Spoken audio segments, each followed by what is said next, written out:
तो देखो सबसे पहले बात करें अभाज्य संख्याएं। अभाज्य संख्याएं प्राइम नंबर, अभाज्य संख्याएं प्राइम नंबर जो है तो उसको हम सामान्यतः से आपने देखा हो तो परिभाषा सुनते हो तो क्या आता है कि वे संख्याएं, सामान्यतः गाइड वगैरह में या बुक वगैरह में जो परिभाषा आती है वो सुन लो पहले, कि वे संख्याएं जो स्वयं व एक के अलावा किसी अन्य संख्या से विभाजित ना हो अभाज्य संख्याएं कहलाती हैं। अब हमारे दिमाग में आया एक में तो खुद की और एक के अलावा किसी का भाग नहीं जाता, फिर भी अभाज्य नहीं है। इसका मतलब कि इसकी कोई न कोई और परिभाषा भी है। और परिभाषा वो क्या है सुनना। जैसे मैं कहूं कि वे धनात्मक पूर्णांक जिनके केवल दो गुणनखंड हो, जिनके केवल क्या हो, दो गुणनखंड हो। गुणनखंड का मतलब क्या होता है वो समझना पहले, कि जैसे 6 के गुणनखंड, गुणनखंड यानी फैक्टर, यानी वे सभी संख्याएं जो 6 को पूर्णतः विभाजित करते हैं। किस किस का भाग था? 1 का, 2 का, 3 का और 6 का। तो 6 के गुणनखंड कौन कौन से हैं? 1 2 3 6। मैं कहूं 2 के, तो आपने कहा इसमें जाता है 1 का और 2 का।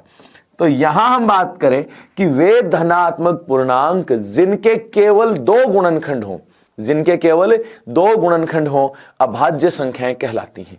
अथवा फिर आप दूसरी परिभाषा जो आपके गाइड वगैरह की जो अपने याद करते हैं, जो अपने समझने के लिए होती है, गाइड क्या समझने के लिए होती है, कि वे धनात्मक पूर्णांक जिनमें स्वयं और एक के अलावा अन्य किसी संख्या का भाग नहीं जाता क्या कहलाती हैं? अभाज्य संख्याएं। क्या कहलाती हैं?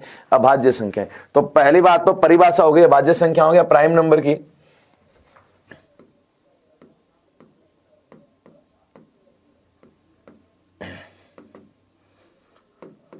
इनको आप हिंदी में रूढ़ संख्याएं भी कह सकते हो, एक प्रकार से रूढ़ संख्याएं, रूठी हुई संख्याएं। तो परिभाषा क्या कही हमने? दो परिभाषा कही। देखो, वे धनात्मक पूर्णांक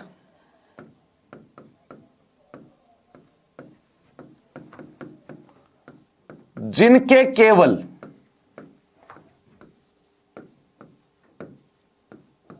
दो गुणनखंड हो,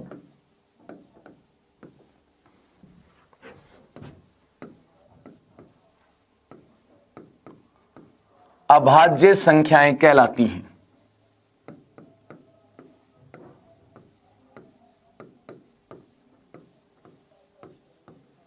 अथवा लगा के हम दूसरी परिभाषा लिखेंगे भाई, क्योंकि दोनों ही याद होनी चाहिए, हमें पता भी होना चाहिए। अथवा वे धनात्मक पूर्णांक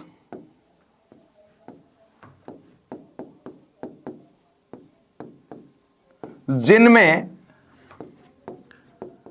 स्वयं व एक के अलावा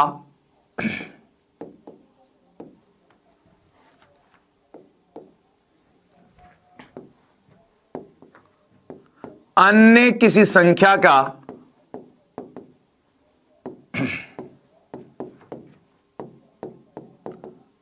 पूरा पूरा भाग नहीं जाता हो, पूरा पूरा भाग नहीं जाता हो, अभाज्य संख्याएं कहलाती हैं।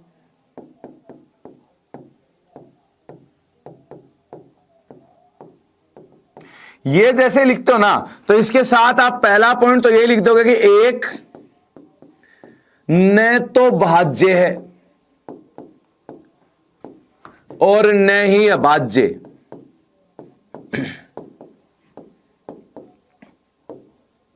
अगर आप ये लिखना चाहो क्यों, तो आप कहोगे क्योंकि इसका केवल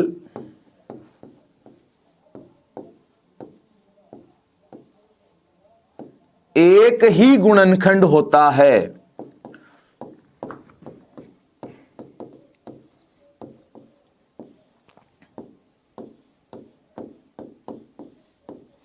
हाँ भाई, तो ये तो परिभाषा थी। परिभाषा के साथ हमने देखा क्या कहा परिभाषा में, कि वे धनात्मक पूर्णांक जिनका केवल एक दो ही गुणनखंड हो, जिनके केवल क्या कहूं दो गुणनखंड हो, क्या कहलाती है? अभाज्य संख्या। ध्यान से सुनना कि वे धनात्मक पूर्णांक जिनके केवल दो गुणनखंड हो क्या कहलाएंगे? अभाज्य संख्याएं। और अगर दो से ज्यादा हो जाए तो भाज्य कहलाएंगे, दो से कम रह गए तो ना भाज्य ना अभाज्य। ठीक है, तो एक्चुअल परिभाषा यह है, हमने कहा कि वे धनात्मक पूर्णांक जिनके केवल दो गुणनखंड हो क्या कहलाएंगे? अभाज्य।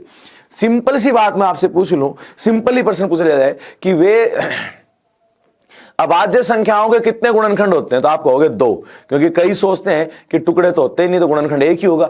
ऐसा नहीं है, एक तो स्वयं का भाग जाता है और एक किसका जाता है, एक का। तो 2 गुणनखंड होते हैं, ये ध्यान रखना, क्योंकि सीधा सीधा कई बार ये प्रश्न पूछ लिया जाता है कि अभाज्य संख्याओं के कितने गुणनखंड होते हैं, तो केवल 2, ना ज्यादा ना कम। ठीक है, तो ये परिभाषा भी उसी के अनुसार है कि हमारे उस कथन का आंसर हमें पता हो कि वे धनात्मक पूर्णांक जिनके केवल 2 गुणनखंडों क्या कहलाती है, अभाज्य संख्या। परिभाषा जरूर याद होनी चाहिए, क्योंकि आपको पता है कितना छोटा प्रश्न हमारे एग्जाम में आ सकता है, उसके अनुसार अगर उतना छोटा प्रश्न आ सकता है तो ये लाइन भी काम की है।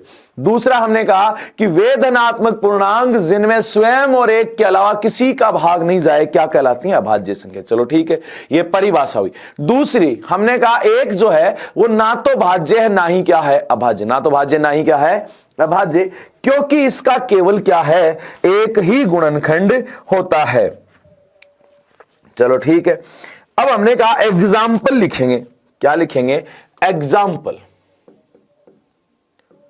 सबसे पहले अभाज्य संख्या होती है 2।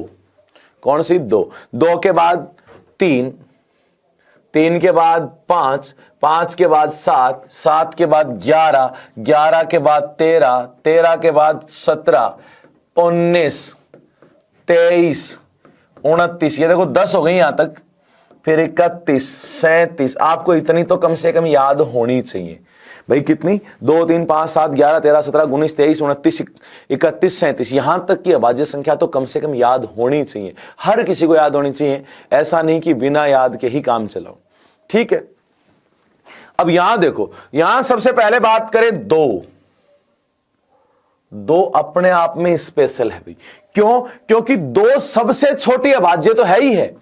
यह एक अकेली ऐसी अभाज्य है जो सम भी है, क्योंकि बाकी सम संख्याओं में 2 का भाग जाएगा तो और कोई भी सम संख्या क्या नहीं हो सकती, अभाज्य नहीं हो सकती। तो आपके दिमाग में आना चाहिए कि 2 सबसे छोटी अभाज्य संख्या होने के साथ साथ यह एक अकेली ऐसी अभाज्य संख्या है जो 2 से पूर्णतया जो एक अकेली ऐसी अभाज्य संख्या है जो सम है, जो क्या है, सम है। तो आप क्या कहोगे कि पहला पॉइंट यहां पे 2 को लेके बना, 2 यह है सबसे छोटी,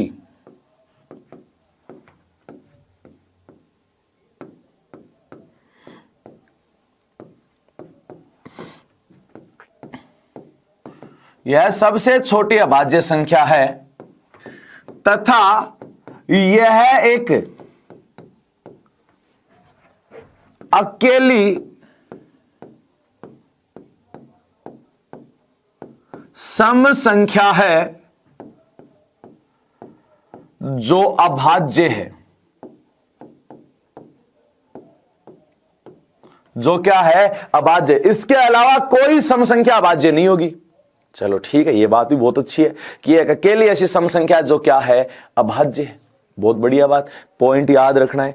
अब दूसरे नंबर पे आया 3। तो 3 की बात करें तो वैसे तो कहोगे कि 3 है तो दूसरी अभाज्य संख्या है, लेकिन कई बार वो सीधा सीधा कथन में कहता है कि 3 सबसे छोटी विषम अभाज्य है। तो 3 सबसे छोटी विषम अभाज्य है।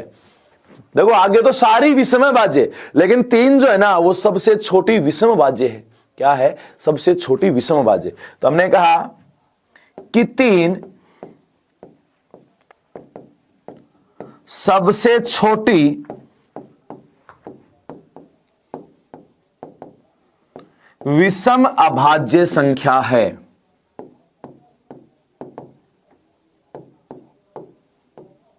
तीन क्या है भाई, सबसे छोटी विषम अभाज्य संख्या। यानी आपको ध्यान देना है कि 3 से छोटी कोई विषम ऐसी नहीं हो सकती जो क्या हो, अभाज्य हो।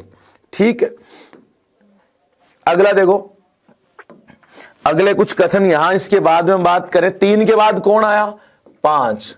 5 को लेके 2 कथन बनते हैं। 5 को लेके कितने कथन बनते हैं, 2 कथन कैसे, वो मैं बताता हूं आपको। अब आप एक बात बताओ छोटी सी, कि जैसे मैं कहूं आपसे कि सभी अभाज्य संख्याओं को आपस में गुणा कर दिया जाए। क्या कर दिया जाए, सभी अभाज्य संख्याओं को आपस में गुणा कर दिया जाए, तो गुणनफल के अंत में इकाई का अंक क्या होगा, जो यूनिट डिजिट आएगी वो क्या होगी। तो आप एक बात बताओ, इन सबको गुणा करें। 3 दूनी 6, 6 पंजो 30, 30 में 0 आ गया है। 0 को 7 से 0, 0 को 11 से 0, 0, यानी इकाई का अंक क्या आएगा, 0। किसकी वजह से आ रहा है? 5। तो हम क्या कहेंगे, देखो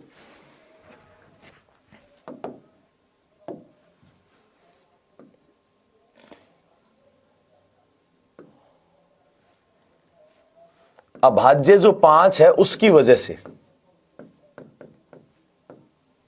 इसकी वजह से क्या क्या कथन बनते हैं वो देखना। पहला, सभी अभाज्य संख्याओं को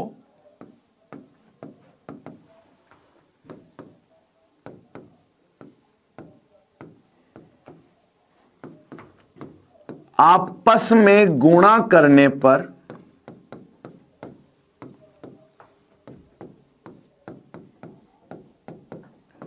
गुणनफल के अंत में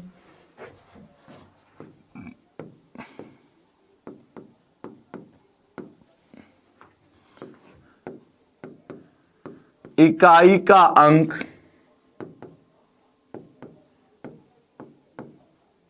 शून्य होगा। ये लो, क्योंकि 2 गुणा 3 6, 6 पंजे 30, 30 में 0 आ गया, फिर 0 ही चलता जाएगा। वैसे 5 को किसी भी सम संख्या से गुणा करते हैं ना तब 0 बनता है, स्पेशली 5 को 2 से गुणा करने पर, ये बोल सकते हो। अब एक बात बताओ, आपसे ये भी तो कह सकता है कि अगर सभी अभाज्य संख्याओं को आपस में गुणा कर दें तो गुणनफल के अंत में कितने 0 आएंगे?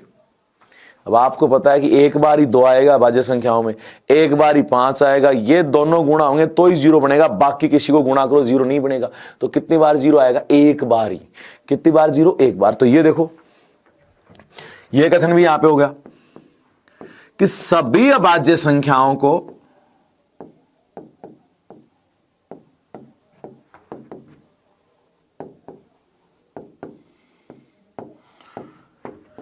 आपस में गुणा करने पर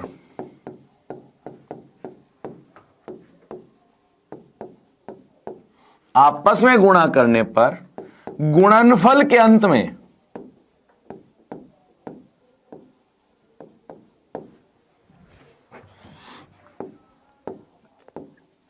एक ही शून्य आएगा।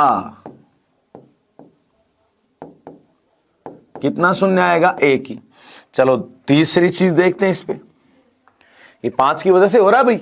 चलो ठीक है, हमने कहा देखो पहला कथन कि सभी अभाज्य संख्याओं को आपस में गुणा करेंगे, गुणनफल के अंत में इकाई का अंक क्या होगा? तो 0 होगा। आपको कहा जाए कि सभी अभाज्य संख्याओं को आपस में गुणा करें, गुणनफल के अंत में कुल कितने 0 आएंगे? तो आप कहोगे एक ही 0 आएगा भाई, क्योंकि एक बार ही 5 है, एक बार 2 है, क्या आएगा? एक ही बार 0 आएगा। चलो ठीक है। अब हमने कहा कि अगर हम 2 हटा दें, 2 हटा दें तो 2 गुणा 5 ही 10 हो रहा था, तो 0 तो नहीं बनेगा। 2 हटा दें, इसका मतलब 2 हटाते ही कौन सी संख्या बचेंगी? विषम अभाज्य। कौन सी बचेंगी? विषम अभाज्य। और विषम अभाज्य को अगर आपस में गुणा करोगे ना, तो एक बात बताओ, 2 को हटा दो, 5 थे 15, 15 में इकाई का अंक 5, 5 गुणा 7 35, 35 में इकाई का अंक 5, 5 गुणा 1 5, 5 थे 15 का 5, 5 7 35, यानी इकाई का अंक क्या आएगा? 5 आएगा। फिर तो ये किसकी वजह से? 5 की वजह से। तो आप क्या कहोगे? सभी विषम अभाज्य संख्याओं को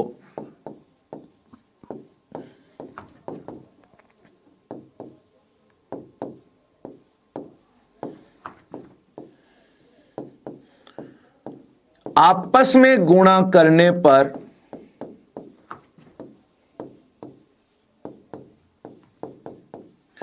गुणनफल के अंत में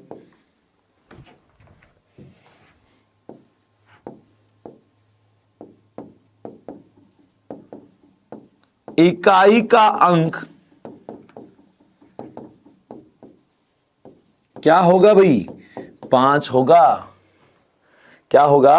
5। तो ये थे 5 से संबंधित 3 कथन, जो 3 लाइन आपके दिमाग में होनी चाहिए। 3 प्रश्न अलग अलग प्रकार से। सीधा सीधा प्रश्न पूछे कि सभी विषम अभाज्य संख्याओं को आपस में गुणा करने पर गुणनफल के अंत में इकाई का अंक क्या होगा? सीधा प्रश्न है। कथन तो हमने लिखे हैं कि सीधा दिमाग में होना चाहिए ये। तो हमने क्या कहा कि सभी विषम अभाज्य संख्याओं, विषम में आपको ध्यान होना चाहिए, इकाई का अंक क्या रहेगा? 5। वो कहे कि सभी अभाज्य संख्याओं को आपस में गुणा करने पर गुणनफल में इकाई का अंक, तो आप कहोगे 0। वो कहे कि सभी अभाज्य संख्याओं को आपस में गुणा करने पर गुणनफल के अंत में कुल कितने 0 आएंगे? तो आप कहोगे 1 0 आएगा। कितना 0 आएगा? 1 0। तो यह है 5 को लेके। चलो आगे बढ़ते हैं। अब यहां जैसे अभी आपने वो एग्जाम्पल लिखे, 2 3 5 7 11 13 17 19 23 29। तो हमें यह भी पता होना चाहिए कि यहां पर दो, भाई अपन बात करेंगे 25 तक कितनी है, 50 तक कितनी है। भाई यहां जब पर्सन बनता है ना तो बहुत छोटे स्तर पे चला जाता है, क्योंकि पर्सन इजी पर्सन आता है यहां पे अपने पास। तो हमें पता होना चाहिए कि किस प्रकार का पर्सन यहां पे आपके सामने और बन सकता है। जैसे मैं कहूं कि ये तो देखो अपने पर्सन में क्या कहा कि 2 अंकों की सबसे बड़ी आबादी सबसे छोटी आबादी।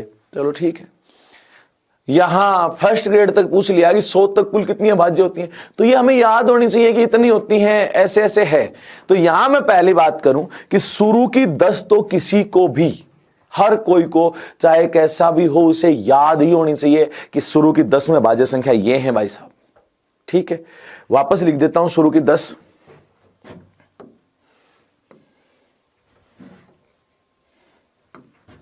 2 3 5 7 11 13 17 19 23 29, ये हो गई है 10। ठीक है, ये किसी भी हालत में याद होनी चाहिए। अब देखो यहां पे 1 से 25 तक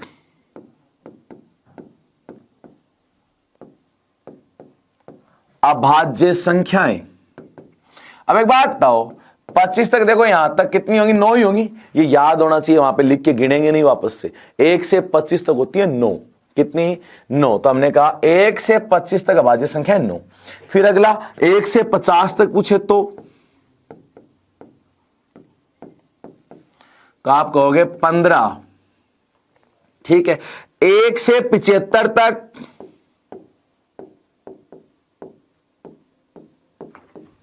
तो होती है 21।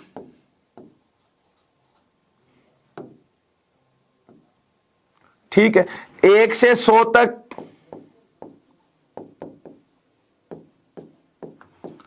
तो ये होती है 25। ये भाई याद होनी चाहिए चारों बातें।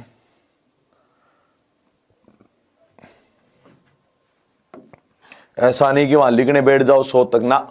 आपसे सिंपल, आपसे सबसे पहले कि 1 से 25 तक कितनी होती हैं, तो आप तुरंत कहोगे 9। 1 से 50 तक तो कहोगे 15। 1 से 25 तक तो आप कहोगे, सॉरी 1 से 25 तक 9, 1 से 50 तक 15, 1 से 75 तक 21, 1 से 100 तक तो आप कहोगे 25। तो यहां तक आपको ये ध्यान होनी चाहिए कितनी कितनी है। ठीक है, अगली बात कहें हम कि यहां 2 अंकों की सबसे छोटी,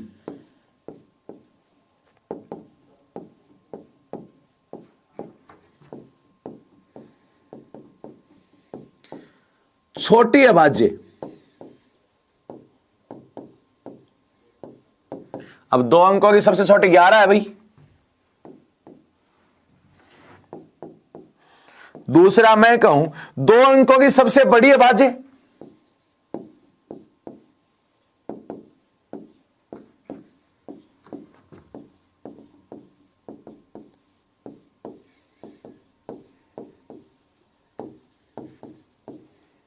तो यहां कहोगे 97। अब एक बात हो, पिछली बार इनका अंतर पूछ लिया तो 97 और 11 में अंतर कितने का, 86 का। ये तो कोई बड़ी बात नहीं थी प्रश्न पूछने में। आगे देखो, यहां 3 अंकों और याद होनी चाहिए। 3 अंकों की सबसे छोटी अभाज्य तो वो होती है 101, और 3 अंकों की सबसे बड़ी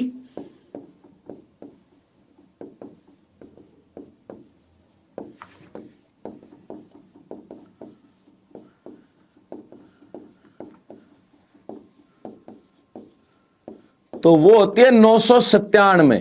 ये और आपको याद होनी चाहिए आगे। अब भाई जैसे जैसे टाइम बढ़ रहा है ना, कुछ चीजें तो आपको एक्स्ट्रा भी याद होनी चाहिए। ऐसा तो नहीं है कि पिछली बार थोड़ा सा आसान दिया तो हर बार आसान देगा।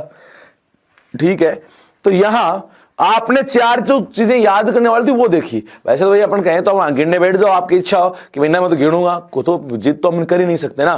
तो शुरू तो कुछ एग्जाम्पल आपके दिमाग में होने चाहिए। दूसरा, 1 से 25 तक अभाज्य संख्याएं कितनी होती है, तो 9।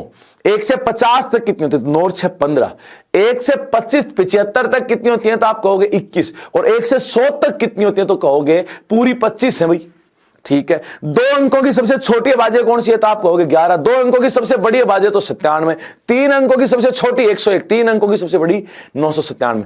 ये आपके अच्छे से क्या होना चाहिए, दिमाग में होना चाहिए। चलो ठीक है, अब चलो यहां अगला एक कथन और लिखाते हैं भाई। अब आप सोचोगे सर इतनी अच्छी ज्यादा चीजें लिखना भाई, यहां क्या है कि इनमें आपको लिखना इसलिए जरूरी है कि हर चीज अपने क्लियर रहे, ठीक है।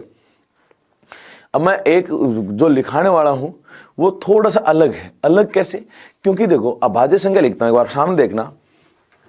2, 3, 5, 7, 11, 13, 17, 19, 23, 29 ऐसे चलता जा रहा। मुझे बताओ अंतर कितने का था, आपने कहा 1 का। अंतर कितने का था, आपने कहा 2 का, फिर 2 का, फिर 4 का, फिर 2 का, फिर 4 का, फिर 2 का, फिर 4 का, फिर 6 का। तो यहां कोई एग्जैक्ट अंतर तो है नहीं।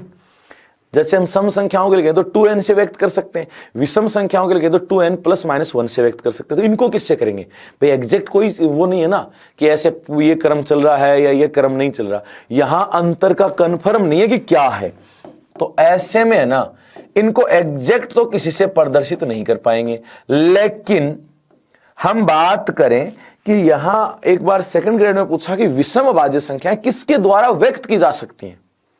प्रत्येक विषम अभाज्य संख्या को किसके द्वारा प्रदर्शित कर सकते हैं या किसमें व्यक्त कर सकते हैं, तो वो होगा 4n-1 या 4n-3 में। यानी कि या तो वो विषम अभाज्य संख्या 4n-1 में फिट हो रही होगी या 4n-3 में, एक में जरूर फिट हो रही होगी। ऐसा नहीं कि सारी 4n-1 वाली सारी अभाज्य हैं ना। इसका मतलब है कि अभाज्य संख्या उसमें व्यवस्थित हो सकती हैं। उसमें क्या हो सकती है, व्यवस्थित। तो ये आपको एग्जैक्ट डायरेक्टली ही दिमाग में रखना है कि विषम अभाज्य संख्याओं को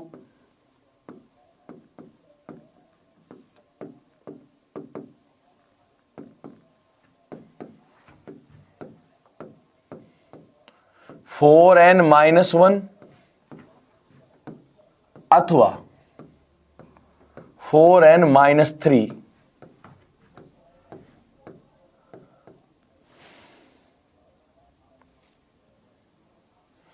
में व्यक्त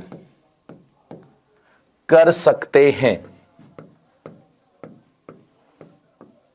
यहां इसका मतलब समझना, इसका मतलब विषम अभाज्य संख्या जैसे 3 इनके अंदर आ जाएगी, या तो इसमें आएगी या इसमें आएगी। इसका मतलब यह नहीं है कि इसके अंदर आने वाली सारी संख्याएं अभाज्य हैं ना।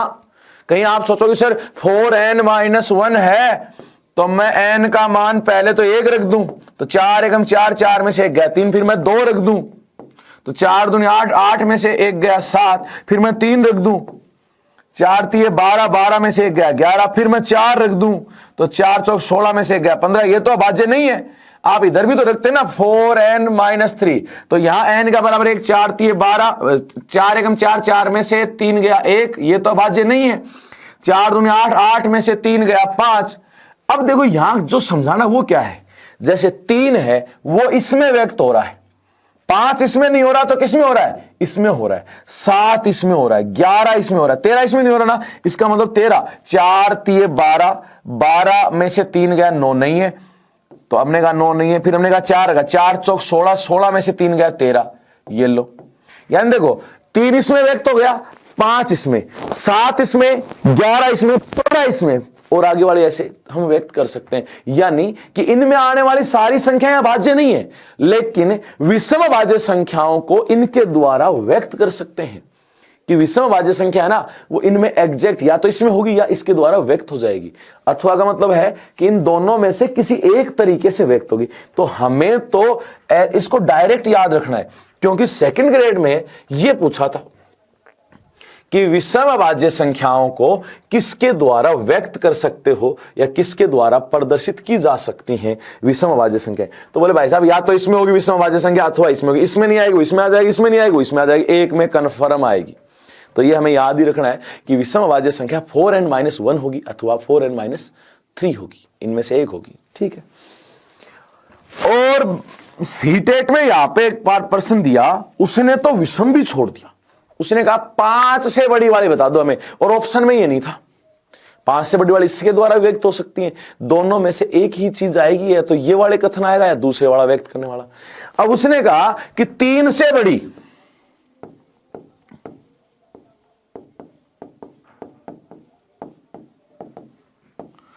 विषमभाज्य संख्या को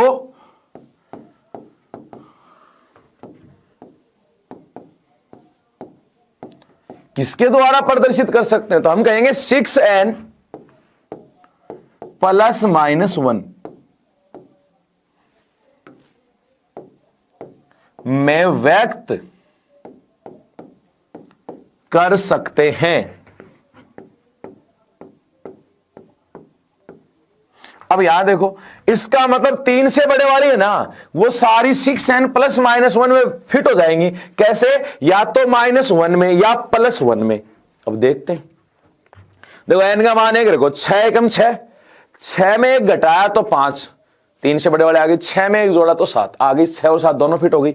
हमने कहा फिर 5 और 7 दोनों हो गई। अब 11 13, 6 दूनी 12, 12 से 1 कम 11 और 12 से 1 ज्यादा 13, तो 11 और 13 भी हो गई। ठीक है, 6 3 18, 18 में से 1 कम तो 17, 18 में एक जोड़ा 19, ये भी हो गई। फिर मैंने कहा 6 चौक 24, 24 में से 1 कम गया 23 तो आ गई।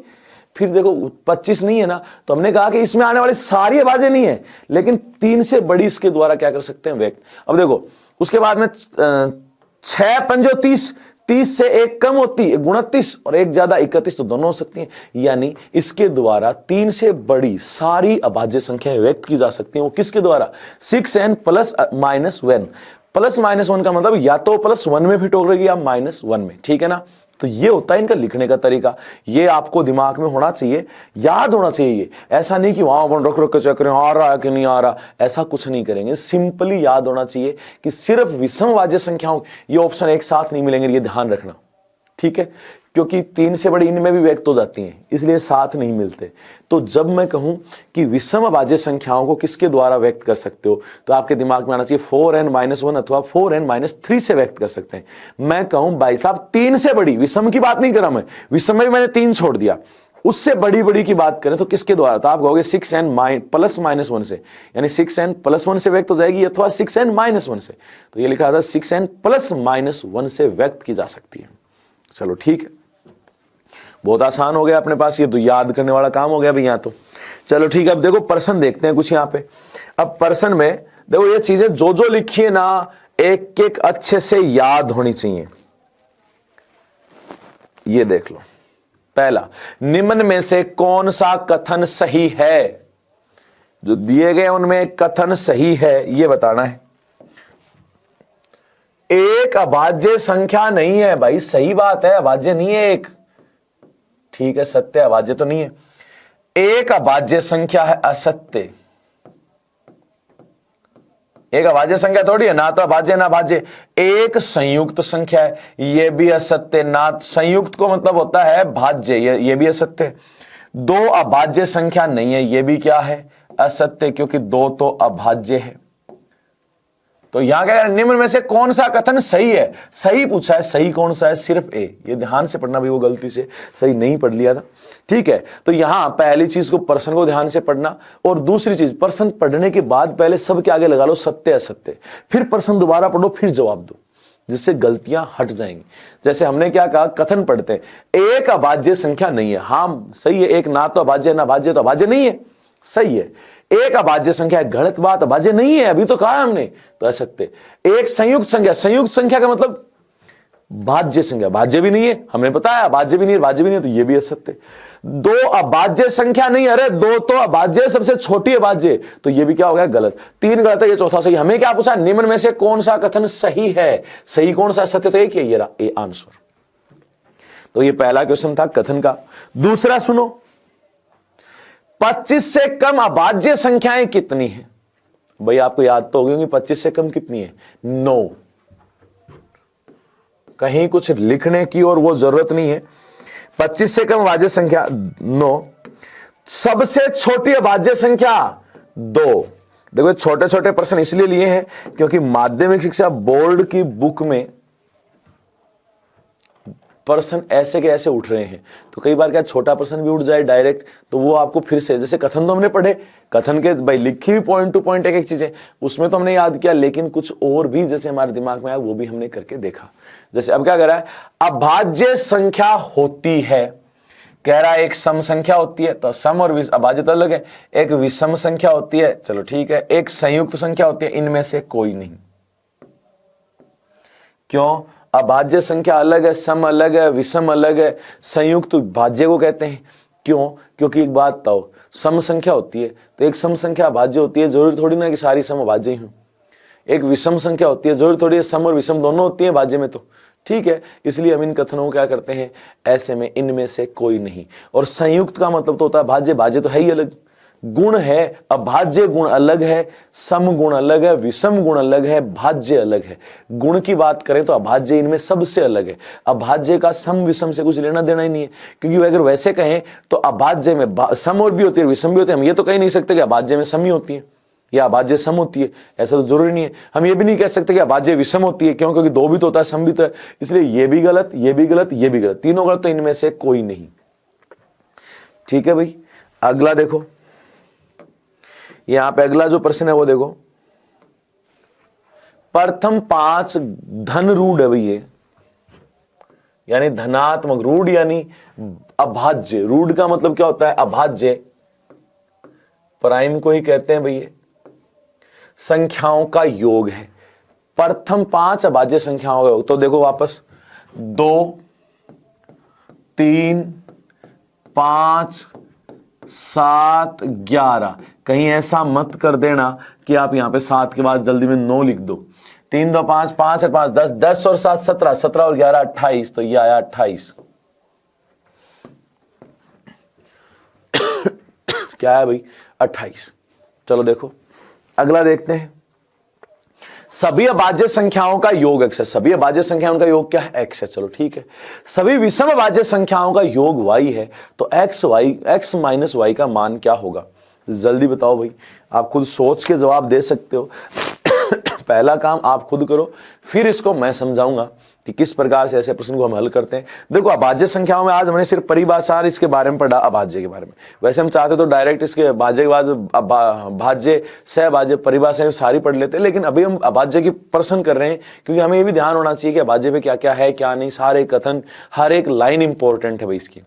देखो प्रश्न कह रहा है सभी अभाज्य संख्याओं का योग x है तथा सभी विषम अभाज्य संख्याओं का योग क्या है, y, तो x माइनस वाई क्या होगा। तो वैसे सिंपल मैं लिखूं x माइनस वाई, आप एक बात बताओ, x क्या है, सभी अभाज्य संख्याओं का योग, तो मैंने कहा सभी अभाज्य संख्याएं x, सिंपली सोचा है सिर्फ भाई,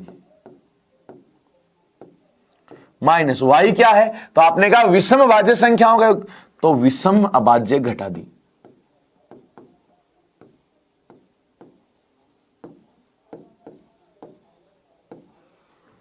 अब एक छोटी सी बात बताओ, सभी अभाज्य हैं, उनमें से अगर विषम हटाएंगे तो कौन सी बचेंगी, तो आप कहो विषम हटा दोगे तो सम वाले हैं वो बच जाएंगी, ठीक है, ये भी बात सही है आपकी। तो हमने कहा कि सभी अभाज्य संख्याओं में से अगर विषम अभाज्य घटा देंगे तो कौन सी बचेंगी, सम अभाज्य, कौन सी बचेंगी, सम अभाज्य। और सम अभाज्य सिर्फ कौन सी है, 2, ये लो, यानी कि हमने अपनी तरफ से कुछ भी नहीं किया, ना ही एक्स वाई का वो था कि लफड़ा। वैसे आप कईयों को दिक्कत ये होती है कि एक्स वाई दिखा और फिर ये लगता है कि यार पर्सन होगा नहीं शायद तक हमसे, तो ऐसा नहीं सोचना है। सबसे पहली चीज पर्सन को हमने समझा कैसे, उसने कहा कि सभी अभाज्य संख्याओं का योग एक्स है, सभी अभाज्य संख्याओं का योग क्या है, एक्स, तो सभी विषम अभाज्य संख्याओं का योग क्या है, वाई, ठीक है। अगर x माइनस वाई यानी सभी में से विषम घटा दें तो, और सभी में से विषम घटाएंगे तो सम बचेंगी, सम कौन सी है, 2 बचेगी, तो आया आंसर 2, ठीक है। अगर आप ऐसा नहीं करना चाहते तो आपके दिमाग में एक एक स्टेप होनी चाहिए कि हमें x में से y घटवा रहा है, तो हमने कहा x क्या है, तो आपने कहा सभी अभाज्य, सभी तो खैर हमें नहीं पता, लेकिन क्रम से पता तो है ना, शुरू वाली सारी जो भी आपको याद है वो लिख दो। हमने कहा तो 2, 3, 5, 7, 11 ऐसे चलती जाएंगी भाई, चलो ठीक है। हमने कहा विषम y की बात कर रहा है, y में क्या है, विषम अभाज्य। विषम में सिर्फ 2 ही तो नहीं आएगा, बाकी तो यही चलेंगी सारी। भाई विषम में कौन नहीं आएगा, 2 नहीं आएगा, बाकी तो ऐसी चलती जाएंगी, चलती जाएंगी। चलो ठीक है, लिखते हैं। 2 को छोड़ के लिखा, 3 5 7 11 चलता गया, टक टक टक टक टक। ये लो x माइनस वाई घटाओ, घटाने पर नीचे के निशान चेंज हो जाते हैं, घटाने पर नीचे के निशान चेंज हो जाते हैं, तो करो चेंज। तो ये देखो माइनस माइनस माइनस माइनस चलता जाएगा। अब बताओ 3 से 3 कटेगा, 5 से 5 कटेगा, 7 से 7 कटेगा, 11 से 11, आगे 13 से 13 कटेगा, सारे कट जाएंगे। चलो ठीक है, इधर क्या बचा, x माइनस वाई बराबर में क्या बचा, 2।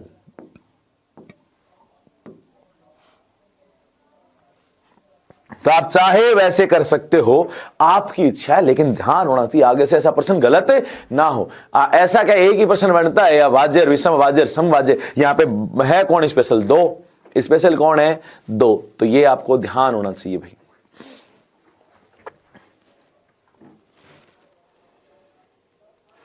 अगला प्रश्न देखो भाई,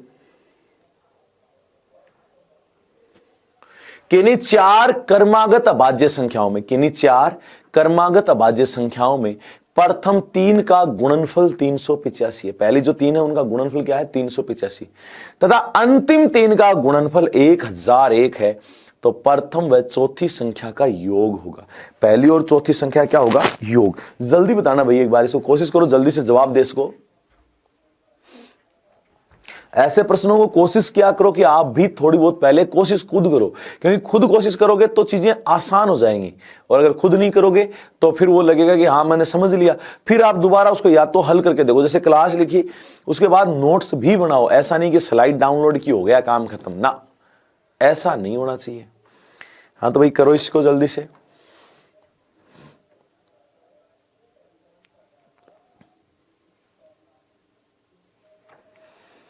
चलो देखो मैं ही बता देता हूं, 4 क्रमागत अभाज्य संख्याओं में प्रथम 3 का गुणनफल 385 है, अंतिम 3 का गुणनफल 1001 है।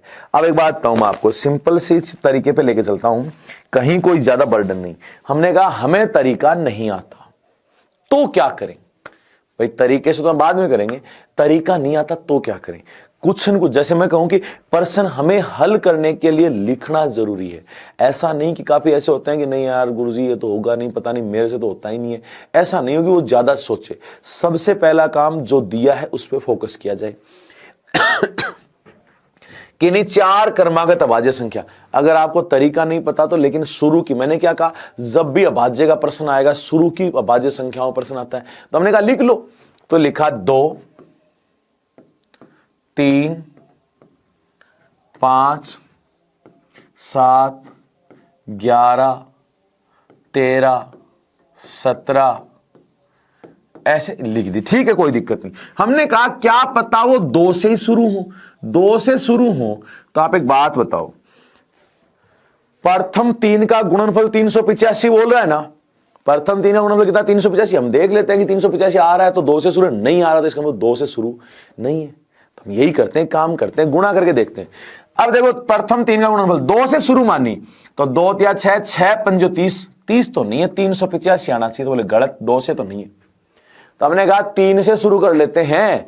3 से शुरू करें तो 3 5 7 गुणा करो, 5 दिए 15, 15 संति 105, यहां तक तो 105 होता है, इससे भी शुरू नहीं है। चलो 5 से चेक कर लेते हैं, 5 7 11, 7 5 35, 35 गुणा 11। अभी देखो पता नहीं है ना, इसलिए गुणा भी करना पड़ेगा। 35 गुणा 11, 11 5 55 का 5 हासिल की 5, 11 33 और 5 38, आ गया 385 आ गया। इसका मतलब यहां से शुरू है और यहां तक 4 है ना, ये लो। पहले 3 का गुणनफल 385, अंतिम क्या है 13 है। चलो ठीक है, क्रमागत तो बोले इसलिए हमने क्रम से ले ली लगातार 4। प्रथम 3 का गुणनफल हमने देखा 385 आ रहा है, तो यही हो सकती है और तो होंगी नहीं। तो हमने कहा संख्याएं आ गई 5 7 11 और 13। ठीक है, उसने कहा प्रथम और अंतिम का योग, यही कहना, देखो गुणनफल है 1000, अंतिम 3। अब गुणे करने की जरूरत नहीं, आगे वालों को करना चाहो तो कर सकते हो। पहली तीन से फिट हो गया कि यही हो चार, तो हमें कुछ ज्यादा सोचने की आवश्यकता नहीं है।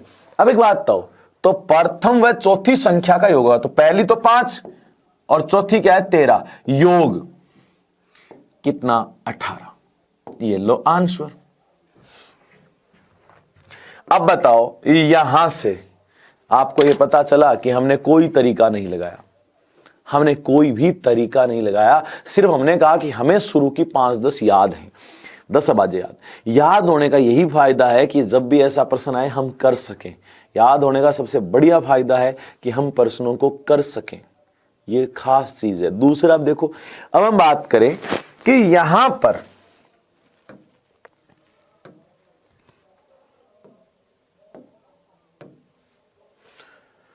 अब हमें यह तो पता चल गया कि ये ठीक है। अब हम जवाब की बात करें, सही तरीके पे जाते हैं। अब एक बात देखना, अगर हमें पता है कि 3 अभाज्य संख्या है, उनका गुणा करने पर यह संख्या आ रही है, जैसे मैं कहूं कोई 2 अभाज्य संख्या उनको गुणा करने पर 6 आ रहा है, तो आप क्या कहोगे, एक तो 2 और एक 3 है, कैसे पता चला? तो आपने 6 के टुकड़े कर दिए। क्या कर दिए? टुकड़े। टुकड़े क्या हुए? 2 और 3, 2 गुणा 3 ही तो हुए। यानी अगर अभाज्य संख्याओं का गुणनफल दिया है तो वापस टुकड़े करने पर अभाज्य संख्या प्राप्त हो जाती है। मैं क्या कह रहा हूं, ध्यान से सुनना। अभाज्य संख्याओं का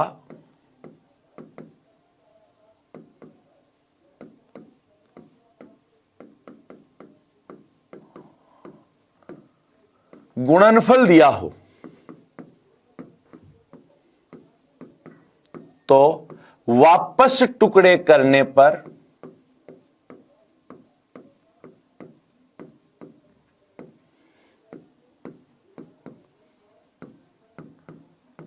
अभाज्य संख्याएं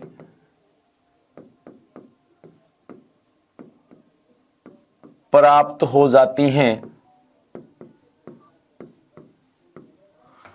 ठीक है, यानी अभाज्य संख्याओं का गुणनफल देना तो आप वापस टुकड़े, जैसे मैंने कहा 6 आई कि नहीं 2 अभाज्य संख्याओं को गुणा करने पर, तो आपने कहा 6 यानी 2 गुणा 3 टुकड़े, वो 2 अभाज्य संख्या कौन सी है? 2 और 3। ठीक है, अब देखो यहां 385 है, तो मैंने कहा 385 के टुकड़े करो भाई।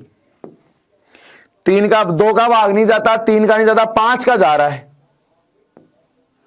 7 पंजो 35, 3 बचा 7 पंजो 35, 77। फिर 7 का जा रहा है 11, फिर 11 का जा रहा है 1। तो एक बात तो आपको दिख गया अब सारा कि 385 जो है ना वो आया है 5, 7 और 11। ये बताओ 4 क्रमागत थी, उनमें पहली 3 ये हैं 5, 7, 11। अंतिम का नहीं पता क्या क्रमागत है, तो 5, 7, 11 के बाद क्या आता है? 13। 5, 7, 11 उसके बाद क्या आता है? 13। अगर नहीं पता तो टुकड़े कर लो किसके? 1001 के, उसके बाद में तो वो आ जाएगा 7, 11 और 13। लेकिन ना, हमें पता होना चाहिए कि 5, 7, 11 के बाद चौथी कौन सी आएगी? 13। उसमें हमें अलग से कुछ नहीं सोचना, हमें खुद को पता होना चाहिए कि 11 के बाद 13 ही आनी है। ठीक है, हो गई 4।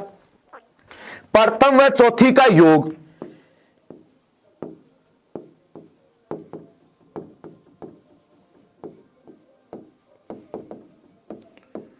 तो आपने कहा 5 है तो पहली और चौथी क्या है? 13। योग कितना? 18। ये लो, ये हमारा आंसर, ये हमारा क्या हो गया? आंसर। बस, तो इस प्रकार से हम इसका जवाब दे सकते हैं। भाई ध्यान पूर्वक करोगे इस प्रश्न को। चलो एक बार वापस बताता हूं। देखो, हमने कहा क्या कहा कि किन्हीं 4 क्रमागत अभाज्य संख्याओं में प्रथम 3 का गुणनफल 385 है। अब आपको 4 क्रमागत बोली है ना, तो आप तो क्रमागत शुरू की 10 लिख दो। जहां भी प्रथम 3 का गुणनफल 385 आ जाए, आप समझ जाओ कि वहीं से वो संख्याएं हैं। साफ साफ बात है। तो यहां हमने कहा कि हमें नहीं पता, बीच में कैसे पता चलेगा? तो हमने कहा शुरू से चेक कर लेते हैं। 2, 3, 5, 7, 11, 13, 17, 19 लिख दिया तक, ज्यादा पूरी लिखने की जरूरत भी नहीं है। हमने कहा कि अगर वो 2 से शुरू होती तो शुरू के 3 का गुणनफल 2, 3, 6, 6 पंजो 30। तो आपने कहा नहीं 30 नहीं बोला है, इसका मतलब 2 से शुरू तो नहीं है, 2 छोड़ दिया। 3 से माना तो 3 पंजो 15, 15 संति 105, 105 ही नहीं बोला तो 3 से भी छोड़ दिया। 5 गुणा 7, 7 पंजो 35, 35 गुणा 11, 385 हो रहा है, यानी यही है वो जोड़ा। 4 का बोला तो 1 2 3, चौथी क्या हो गई ऑटोमेटिक 13। तो ये तो हुआ एकदम से सीधा, पहली और चौथी का योग हमने कहा 18। लेकिन ये तो चलो हमने वैसे किया है। अब आपको जब भी सीधी सीधी बात है कि अभाज्य संख्याओं का गुणनफल दिया हो तो वापस अगर तोड़ें तो अभाज्य संख्या आ जाएंगी। जैसे मैंने कहा कि आपके पास मैं कोई संख्या बोलता हूं, जैसे 35 है, 35 किन्हीं दो अभाज्य संख्याओं को गुणा करने पर क्या आती है 35। तो आप क्या कहोगे, कौन कौन सी है? तो आप कहोगे 5 और 7 वापस टुकड़े कर दिए। मैं कहूं 30 है, तो आपने कहा 2 गुणा 3 गुणा 5, भाई टुकड़े कर दो तो अभाज्य आ गई। तो हमने कहा कभी भी अगर गुणनफल दे तो वापस अभाज्य गुणनफल यानी टुकड़े कर देते हैं ना, तो अभाज्य संख्या निकल के आ जाती हैं। वैसा ही हमने 385 के साथ किया, टुकड़े किए तो आया 5 गुणा 7 गुणा 11, यानी वो 3 अभाज्य संख्या आ गई। कौन कौन सी? 5 7 11। हमें कहा कि क्रमागत 4 है, तो चौथी हम उस दूसरे के टुकड़ा नहीं करेंगे, हम खुद समझेंगे कि 5 7 11 के बाद कन्फर्म कौन सी है? 13 ही है। तो ये कहा पहली और चौथी का, तो 5 + 13 कितना? 18। तो ये था अभाज्य संख्या क्वेश्चन। एक बार हम इस चीज को वापस थोड़ा सा रिवाइज करते हैं भाई। जैसे कि पहला अभाज्य संख्या की परिभाषा था आपका, कोई वे धनात्मक पूर्णांक जिनके केवल 2 गुणनखंड होते हैं अभाज्य संख्या होती है। दूसरा हमने कहा कि वे धनात्मक पूर्णांक जिनमें स्वयं और एक के अलावा किसी का भाग नहीं जाता, क्या कहलाती है? अभाज्य। एक ना तो भाज्य है ना ही अभाज्य, क्योंकि एक का केवल एक गुणनखंड है। चलो ठीक। अगला कहा कि 2 सबसे छोटी अभाज्य था, यह एक अकेली सम संख्या है जो अभाज्य है। चलो ठीक है। 3 सबसे छोटी विषम अभाज्य है। 5 के ऊपर हमने कहा 3 कथन बन सकते हैं कि सभी अभाज्य संख्याओं को आपस में गुणा करने पर गुणनफल के अंत में इकाई का अंक क्या होगा? 0। सभी अभाज्य संख्याओं को आपस में गुणा करने पर गुणनफल के अंत में कुल कितने 0 आएंगे? तो आप कहोगे 1। आपको कहा जाए कि सभी विषम अभाज्य, अभी स्पेशल लगा दिया विषम लगा दिया, तो आप कहोगे सभी विषम अभाज्य संख्याओं को अगर आपस में गुणा करेंगे तो गुणनफल के अंत में इकाई का अंक क्या होगा? 5। चलो ठीक है। फिर हमने कहा कि शुरू की 10 याद होनी चाहिए और ये कथन भी याद होने चाहिए।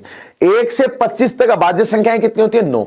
1 से 50 तक 15। 1 से 75 तक 21। 1 से 100 तक कितनी? 25। आपको कहा जाए कि 2 अंकों की सबसे छोटी अभाज्य 11, 2 अंकों की सबसे बड़ी अभाज्य 97, 3 अंकों की सबसे छोटी अभाज्य 101, 3 अंकों की सबसे बड़ी अभाज्य 997। यह भी याद होना चाहिए।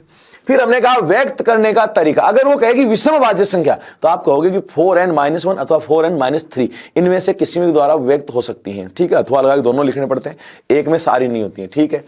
अगर वो कहे 3 से बड़ी बताओ, तो 3 से बड़ी अभाज्य संख्या बोले या विषम बोले कोई फर्क नहीं पड़ेगा। 3 से बड़ी बोल दी ना, 3 से बड़ी अभाज्य तो है ही विषम। वैसे तो किससे? 6n + -1 से व्यक्त कर सकते हैं। चलो ठीक है। इसके बाद में हमने देखे क्वेश्चन जो आपने किए हैं। ठीक है भाई। तो यहां हम बात करें कि ये थे हमारे कुछ अभाज्य संख्या और अभाज्य संख्या के क्वेश्चन, कथन भी आपने देखे हैं। तो इन सब को आप एक बार वापस रिवाइज करोगे, पढ़ोगे और देखोगे कि किस किस प्रकार से यहां पे कर सकते हो। चलो मिलते हैं अगली क्लास में, भाज्य सहअभाज्य संख्याओं के बारे में पढ़ेंगे। चलो थैंक यू।